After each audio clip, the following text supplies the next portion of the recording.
Et nous nous retrouvons comme chaque jour de cette semaine à Tel Aviv, ici sur le Namal, le port de Tel Aviv, pour des émissions pour connaître un peu plus la ville de Tel Aviv.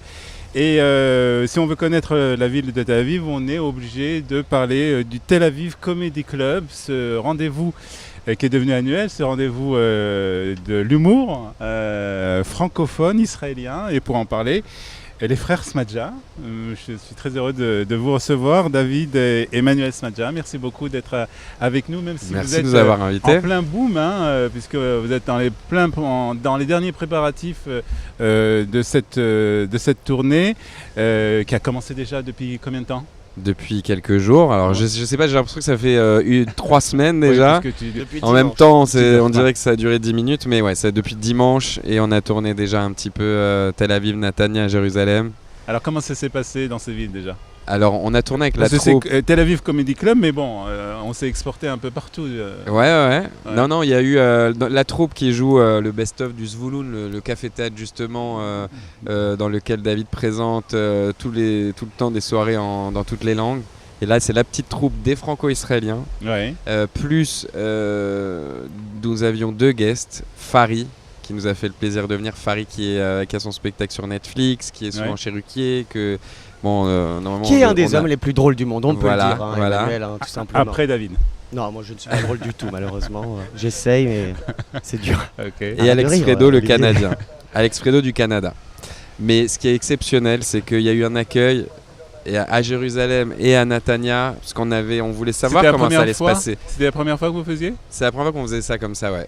C'était extraordinaire. Et c'était énorme, vraiment. Extraordinaire. On a pu parler de tout de manière intelligente et tout le monde a rigolé. Et à Jérusalem, pour nous, c'était comme dit sur scène Virginie, une des artistes de la troupe. Elle a dit venir jouer à Jérusalem, c'est coefficient 8 dans la moyenne. C'est un peu comme les maths ça au faisait bac. un peu peur d'aller à Jérusalem? Ça fait non, toujours, c'est plus important. C'est important. On n'a pas le droit de se rater à Jérusalem. C'est la ville sainte. On est là, on doit assurer. On doit. Attends, sérieux. On a un témoin qui est là, qui nous regarde. On a la pression de ouf.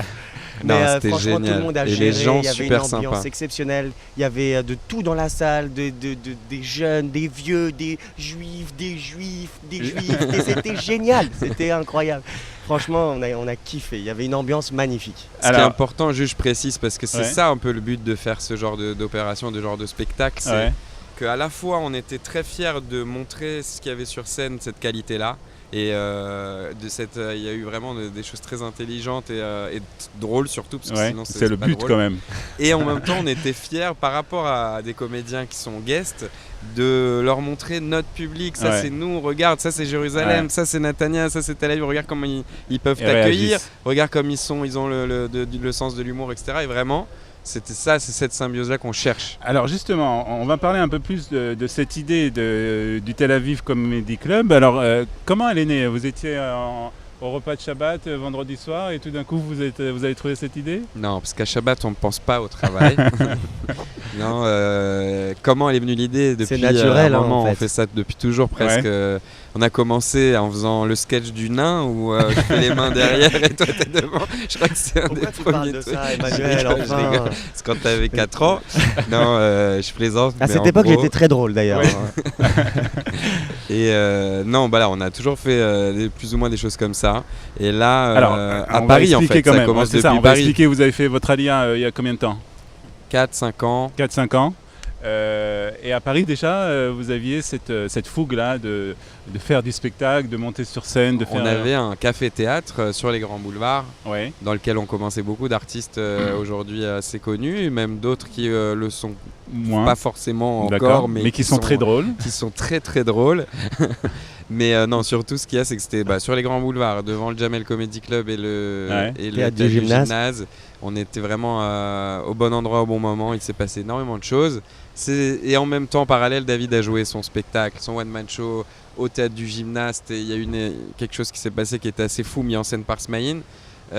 Tout ça en même temps. Et comme c'était des belles expériences, des belles réussite, ça a fait des Pourquoi petits... vouloir monter en Israël si vous aviez déjà un café-théâtre, tout allait bien? Parce qu'on a fait plein de choses en France, pendant 10 ans, on a bossé 7 sur 7 comme des malades, parce qu'à l'époque on travaillait encore 7 sur 7, parce qu'on n'avait pas cette chance d'avoir le Shabbat. Et maintenant, voilà, justement, non, il faut personnellement, je crois qu'on a chacun peut-être des raisons différentes, mais au final c'est pareil. On avait envie d'une autre vie, d'une autre qualité de vie, on avait envie d'autres challenges et de faire ça. Ici, c'est un challenge qui est pour moi, en tout cas, ça a été d'un autre niveau. Ouais. Et j'ai beaucoup plus de satisfaction à réussir quelque chose dans le spectacle ici qu'à Paris. Parce qu'à Paris, en fait, il y a plein de choses et déjà, il y a plein de gens qui font déjà des choses et tout. Ici, on fait plaisir vous faites plaisir d'abord? Alors on se fait plaisir, c'est-à-dire après, quand c'est fini, moi je regarde et c'est quand c'est fini que vraiment je suis comme un ouf. Pendant 2 mois, je suis sur un nuage. Ouais. Avant, moi, lui, il se fait plaisir. Moi, je me fais plaisir. Je dois admettre. Toi, David, tu fais d'autant plus plaisir que je ne sais pas si tu diriges ou tu as un théâtre, le théâtre Zvouloun. Ouais. Alors parle-nous un peu de ce théâtre. C'est un petit café-théâtre à Florentine. Ouais. Donc voilà, il y a une scène magnifique constituée de 2 palettes et d'un tapis. Et voilà, on fait monter tous les artistes qui veulent monter. Et c'est ça. Alors le comment plus ça important. se passe si je suis un artiste, moi je suis pas un artiste, mais si disons... si tu veux jouer, tu viens le dimanche. Tu veux jouer en français, tu viens le dimanche. Tu veux jouer en anglais, tu viens le mardi. Tu veux jouer en hébreu, tu viens le mercredi. Tu veux chanter, tu viens le jeudi. Tu veux chanter, tu viens Motzei Shabbat. Tu veux danser, tu viens danser. Tu peux faire ce que tu veux en fait. Non, c'est important pour le coup, c'est un outil exceptionnel pour pouvoir permettre à tous les artistes de s'exprimer. Et c'est pour ça que c'est dans toutes les langues, c'est pour qu'on puisse se permettre de dire oui à tout le monde. C'est hyper utile pour un artiste d'avoir une scène sur laquelle il se sent à la maison et sur laquelle il peut tester et évoluer et grandir. Tout à fait. Alors, on va voir un grand spectacle, ça va avoir lieu donc, ce soir, dimanche soir, avec deux grands spectacles, on va dire, un ce soir et un donc, lundi soir. Avec une vedette quand même, Kev Adams. Il y a même plusieurs vedettes, mais il y a quand même Kev Adams qui vient jouer pour la première fois en Israël, qui est très fier de venir et très content de venir pour le coup.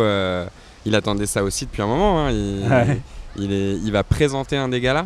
Ouais. Donc je crois que même à Paris, il n'a pas forcément eu l'occasion de présenter un gala. Et il va nous présenter des artistes. Alors comment ça se passe ces soirées? Il y a Kev Adams qui présente et il y a... toutes sortes d'humoristes. Le premier gala, oui. Kev présente 9 artistes. 9 artistes. Dont David. Et bonjour. Kev sera le présentateur et ça va être une soirée un petit peu unique. Parce qu'il n'y a pas... Voilà, c'est vraiment original pour le coup. La première soirée, la deuxième soirée. Ce sont des humoristes israéliens francophones? Non, c'est les guests. En tout, on a il y a 20 artistes qui participent au festival, mais il y a 12-13 Français qui viennent de France. Là, il y a 40 personnes qui arrivent de Paris. Voilà. Il y a toute une organisation et tout pour le coup, pour que tout le monde arrive sur scène comme il faut et soit bien content. Et pour le coup, là, cette soirée-là, il y a 10 artistes sur scène en comptant Kev. Alors, vous vous adressez à un public francophone, bien entendu, puisque tout était en francophone, tout était en français. Est-ce que vous avez quand même des réactions des Israéliens? Est-ce qu'ils vous demandent, des Israéliens, mais qu'est-ce que tu fais? Tellement. Ouais. Ils voient Tel Aviv Comedy Club, ils disent qu'est-ce que c'est que ça? On leur dit Od Me'at Be'ivrit, Od Me'at Be'ivrit. aussi בעברית עוד מעט? בטח, למה לא? בכיף, זה חלום לעשות את זה בעברית, לעלות על הבמה ולהיות פה בישראל, לעשות את החלום, את החיים. C'est la réalisation d'un rêve? C'est vrai. Ah ouais. Clairement, c'est un rêve et on a encore des rêves encore plus fous. Il va y avoir encore. On veut le faire tout le festival en hébreu surtout. Ouais. Tout le festival en hébreu, c'est un projet donc qui vous tient à cœur à vous deux. Toi, tu as l'occasion de rencontrer des humoristes israéliens? Bien sûr, oui. Étant donné que j'ai une scène en hébreu le mercredi soir au Zvouloun. Alors, tous les comment artistes, tu pourrais qualifier l'humour israélien? Par rapport à l'humour français, je ne sais pas s'il existe un humour français.